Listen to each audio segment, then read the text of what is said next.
Alors pour ce deuxième élément de cours, nous avons le théorème de Rolle et les théorèmes des accroissements finis et l'inégalité des accroissements finis à démontrer. Donc pour ça, il faut être capable déjà de pouvoir les énoncer. Donc ceci, ça c'est important, que vous soyez à même d'énoncer un théorème avec toutes les hypothèses. Donc ici, les hypothèses sont les suivantes. On prend soit A et B, deux éléments de réel tels que A strictement inférieur à B, F une fonction de AB dans R, tel que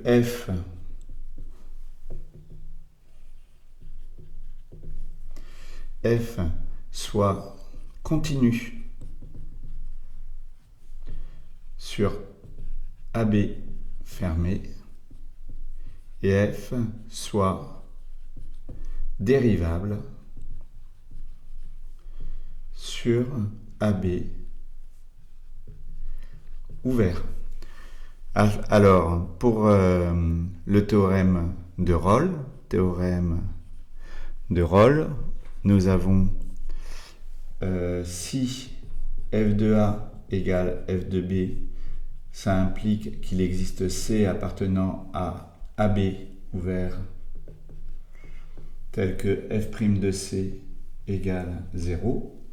Et le théorème des accroissements finis, donc les hypothèses ici sont toujours les mêmes.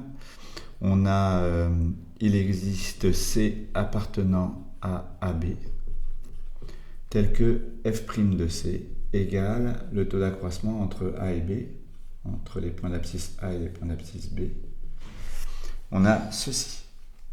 Alors pour la démonstration de ce premier théorème de Rolle, on a F continue sur... Alors il faut reprendre les mêmes hypothèses. Si vous avez déjà énoncé les théorèmes avant, on n'a pas besoin de recopier. Si vous n'avez pas énoncé et qu'ils ont été énoncés par le colleur, vous êtes obligé de recopier les hypothèses. Si vous avez donc f continue sur AB, une fonction continue sur AB, sur un segment AB,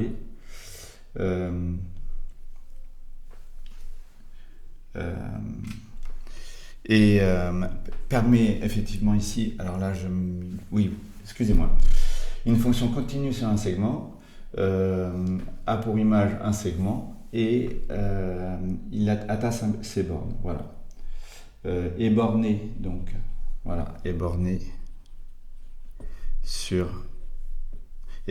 et atteint ses bornes. Excusez-moi, j'ai eu atteint ses bornes. Donc, il existe xm appartenant à AB et y et x petit m grand M appartenant à AB carré, tel que f de xm inférieur ou égal à f de x, alors j'ai oublié de mettre, quel que soit x appartenant à AB, f de xm inférieur ou égal à f de x inférieur ou égal à f de x grand M. Donc ici, la fonction f étant continue, on a cette propriété. Ce que signifie une fonction sur AB est bornée et atteint ses bornes, c'est ceci. Les bornes sont atteintes et f de x est compris entre ces deux valeurs. Donc, premier cas, vous avez, comme on a les hypothèses qui sont ici, premier cas, xm, f de xm égale f de x grand M, égale f de A égale f de B. Et donc, on a f constante. Alors, f constante sur AB. Donc, quel que soit x appartenant à AB, f' de x égale à 0. Donc on a ce premier cas où le minimum et le maximum sont f de a et f de b. Donc à ce moment-là, la fonction est constante, hein, bien sûr, elle est comprise entre ces deux valeurs. Voilà. Deuxième cas,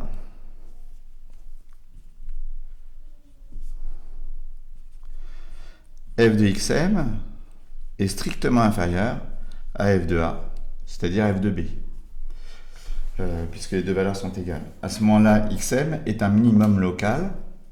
Hein, xm est strictement différent de... Donc déjà, xm est différent de a, et xm est différent de b. Donc, f admet un minimum local en xm qui est strictement compris entre a et b. Donc, f' de xm égale à 0. Donc, c égale xm convient. Et le troisième cas, c'est xm qui n'est pas strictement inférieur à f de a ou f de b. C'est x grand M cette fois-ci qui est strictement supérieur à f de a et f de b. Idem. On a un maximum local, f' de x grand M, voilà, est égal à 0. Voilà comment on démontre le théorème de Rolle et le théorème des accroissements finis découle immédiatement du théorème de Rolle. Alors nous allons le faire. Donc il faut que j'efface ce que je viens d'écrire. Alors pour le théorème des accroissements finis, il faut introduire cette fonction intermédiaire définie sur AB dans R qui à x va associer f de x moins f de b moins f de a sur b moins a facteur de x moins a. Alors graphiquement tout ça je l'avais fait, hein. Donc c'est bien d'avoir la référence graphique. Donc si je prends a ici, b là, vous avez la fonction f de celle-ci, c'est une fonction affine qui s'annule en a, hein. Donc elle passe par cette droite, par ce point. C'est une fonction affine, donc c'est une droite. Et ça, ce taux d'accroissement, c'est le coefficient directeur de la droite qui est là. Donc, la droite qui a pour fonction affine correspondante celle-ci, c'est cette droite-là. Voilà. Et là, on est en train de faire f de x moins les valeurs que l'on obtient avec cette fonction affine. Et donc, on voit qu'ici, on aura égalité des écarts en A et en B. Donc, on pourra utiliser le théorème de Rolle. Donc, c'est l'objectif, hein. Donc on va faire g' de x, on calcule, on trouve g', f' de x moins f de b moins f de a sur b moins a. Et ici on a g de a égale g de b. On fait le calcul, hein. Ici si je remplace par a, ça va me faire 0 ici, donc ça va me faire f de a. Et si je fais le calcul en b, ça fait f de b. Là, le b-a s'élimine avec en haut et en bas, donc il reste moins f de b, donc f de b moins f de b, plus f de a, et on obtient f de a. Donc, théorème de Rolle.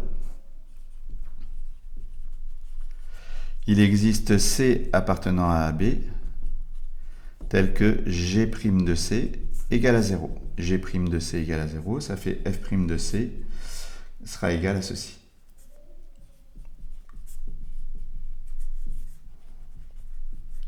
D'où le résultat qui est ici. Voilà, je ne conclus pas. Pour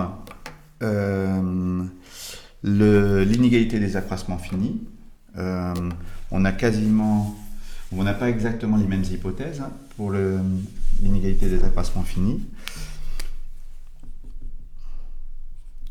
Les hypothèses sont légèrement différentes. On a f qui est dérivable d'un intervalle i dans R, et donc f dérivable sur i Voilà. Et on applique directement l'inégalité des accroissements finis. Soit x, y appartenant à i avec x strictement inférieur à y, on applique le TAF sur XY, voilà. Donc il existe C appartenant à AB ouvert tel que f' de C égale AB mais à XY tel que f' de C égale f de Y moins f de X sur Y moins X. Ça c'est une première chose. Et si on rajoute l'hypothèse il existe M appartenant à I tel que quel que soit X appartenant à I f' de X en valeur absolue inférieure ou égale à M, si on a ceci, alors f' de C qui est égal à f de Y moins f de X sur Y moins X inférieur ou égal à M. Et cela implique que f de Y moins f de X inférieur ou égal à M, Y moins X. Voilà pour le théorème des accroissements finis. L'inégalité des accroissements finis. Pardon.